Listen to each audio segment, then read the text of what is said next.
కృష్ణాష్టమి వేడుకలను రాష్ట్ర వ్యాప్తంగా ఘనంగా నిర్వహించారు. శ్రీకాకుళం జిల్లా కూర్మ గ్రామంలోని శ్రీకృష్ణ ఆలయంలో ప్రత్యేక పూజలు నిర్వహించారు.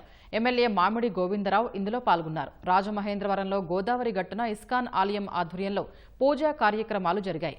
భక్తులు తరలివచ్చి సుభద్ర, శ్రీకృష్ణ, బలరాముని దర్శించుకున్నారు. కోనసీమ జిల్లా ముమ్మిడివరం మార్కెట్ రోడ్డులో తల్లిదండ్రులు చిన్నారుల్ని శ్రీకృష్ణుడు, గోపికలుగా అలంకరించి మురిసిపోయారు. ఉట్టి కొట్టేందుకు యువతులు పోటీ పడ్డారు.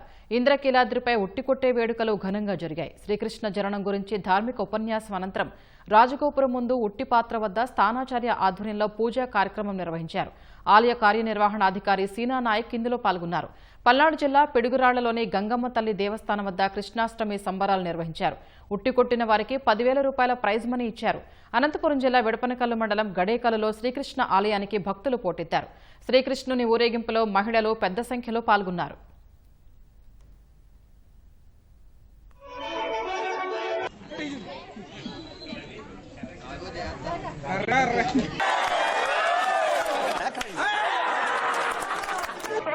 ఒకరి తల ఒకరు కొట్టుకోకుండా జాగ్రత్తగా చేయండి.